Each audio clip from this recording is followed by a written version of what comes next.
Salam selamat pagi Bapak Ibu yang terkasih di dalam Tuhan kita Yesus Kristus pada pagi hari ini. Apa kabar semuanya? Saya percaya semua dalam keadaan sehat selalu, damai sejahtera daripada Tuhan kita Yesus Kristus ada selalu menyertai Bapak Ibu dimanapun berada pada pagi hari ini.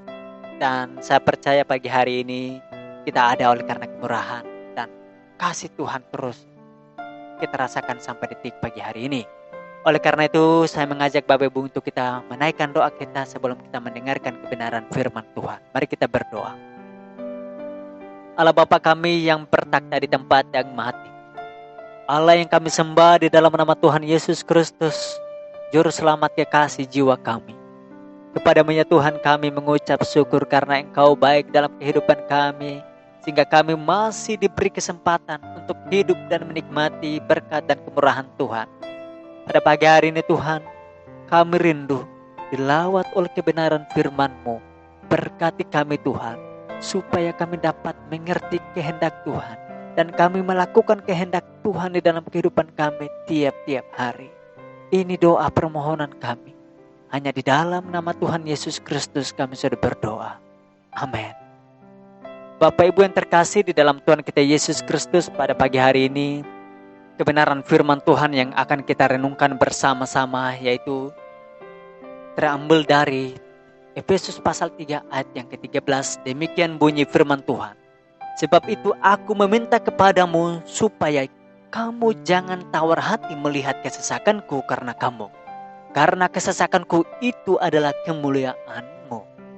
Demikian jauh pembacaan firman Tuhan untuk kita pada pagi hari ini. Tema perenungan kita pada pagi hari ini yaitu jangan tawar hati karena masalah. Masalah adalah bagian dari kehidupan manusia tanpa terkecuali. Jadi kita tidak dapat menghindar atau lari dari masalah. Kita harus menghadapinya. Mungkin kita berpikir mengikut Tuhan Yesus kok malah banyak ujian dan permasalahan. Percaya kepada Yesus bukan berarti perjalanan hidup mulus ibarat melewati jalan tol. Bukan berarti pula kita langsung memiliki kehidupan yang berlimpah dengan berkat. Justru pada saat kita berlabel Kristen, kita harus siap dengan segala konsekuensinya. Tuhan Yesus berkata, setiap orang yang mau mengikut aku, ia harus menyangkal dirinya, memikul salibnya, dan mengikut aku. Matius pasal 16 ayat yang ke-24. Dengan adanya masalah demi masalah yang menghiasi perjalanan hidup kita, bukan berarti Tuhan tidak mengasihi kita dan memperdulikan kita. Justru dengan masalah yang ada, Dia hendak membentuk dan memproses kehidupan kita supaya iman kita semakin kuat dan semakin berakar di dalam Dia. Seringkali kita menjadi lemah dan tawar hati ketika permasalahan datang menimpa. Kita berharap Tuhan segera memberikan pertolongan dan menjawab doa-doa kita. Namun jika pertolongan Tuhan tidak kunjung datang, kita kecewa dan tidak lagi punya semangat untuk mencari Tuhan lagi. Mari belajar dari Rasul Paulus. Meski harus menghadapi masalah dan penderitaan, ia tetap bertahan dan mampu menjaga hatinya agar tidak menjadi tawar. Kami tidak tawar hati, tetapi meskipun manusia lahiriah kami semakin merosot, namun manusia batinnya kami diperbaharui dari hari ke hari. 2 Korintus 4 ayat yang ke-16. Paulus tahu pasti bahwa penderitaan yang dialaminya itu tidak sebanding dengan kemuliaan yang kekal yang Tuhan sediakan kelak. Inilah yang menjadi kekuatan Paulus. Tawar hati hanya akan membuat kita semakin lemah dan tak berdaya menghadapi masalah yang ada. Sebab jika engkau tawar hati pada masa kesesakan, kecillah kekuatanmu. Amsal 24 ayat 10. Jika engkau tawar hati pada masa kesesakan, kecillah kekuatanmu. Saudara yang terkasih, masihkah kita memiliki hati yang tawar? Setiap orang pasti pernah mengalami apa yang disebut dengan tawar hati. Terlebih-lebih ketika mereka sedang diperhadapkan pada pergumulan yang berat, Tawar hati menunjukkan pada suatu kondisi hati yang dilanda kekecewaan mendalam karena beratnya beban yang harus ditanggung oleh orang tersebut. Tawar hati inilah yang mengakibatkan seseorang menjadi lemah, kehilangan semangat dan putus asa. Ayat Nas menyatakan bahwa jika kita tawar hati pada masa kesesakan, kecilah kekuatan kita.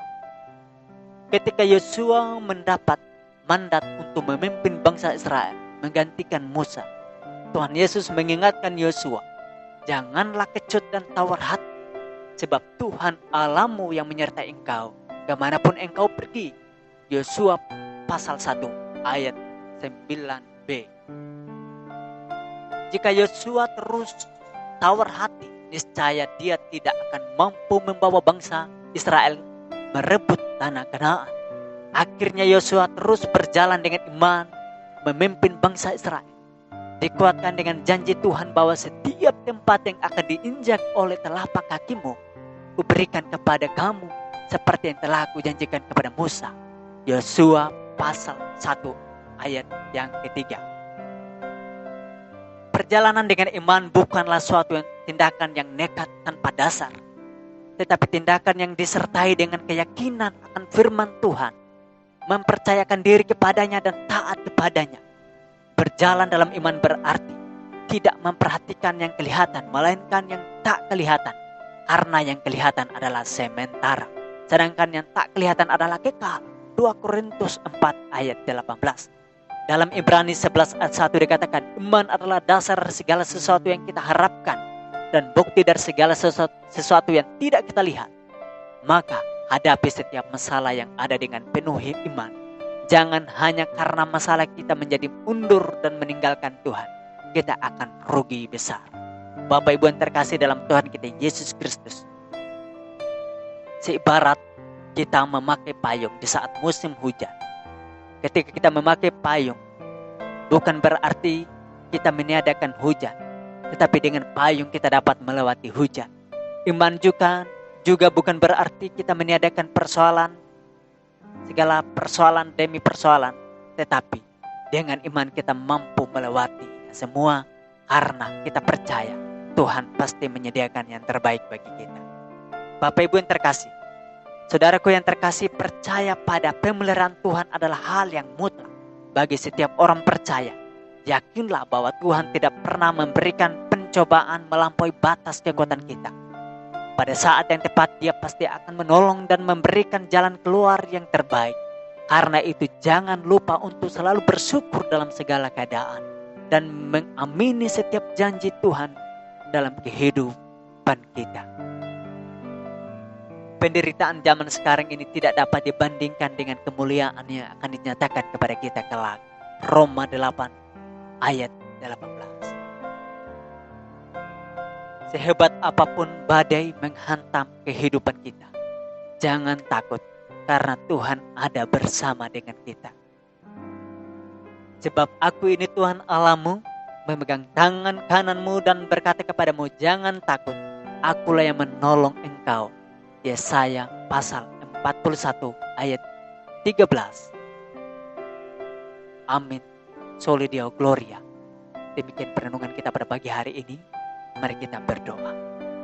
Allah Bapa di surga, terima kasih Tuhan kami telah mendengarkan suara kebenaran firman-Mu. Seringkali kami Tuhan diperhadapkan dalam persoalan kehidupan yang amat berat. Sehingga kami sering juga tawar hati dan berpikir bahwa Tuhan tidak memperdulikan akan kami.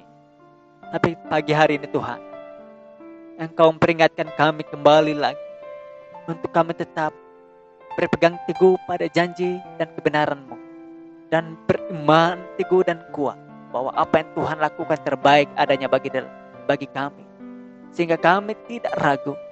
Kami terus berpegang teguh pada janji kebenaran firman. Sertai kami, tuntun kami Tuhan, biarlah dalam kehidupan kami sampai selama-lamanya hanya untuk mempermuliakan akan nama-Mu. Terima kasih banyak Bapa di surga. Teguhkan hati kami Tuhan. Kuatkanlah langkah kami Tuhan, sehingga kami boleh terus mengarahkan pandangan kami hanya kepada-Mu. Terima kasih Bapa di surga. Haleluya. Amin.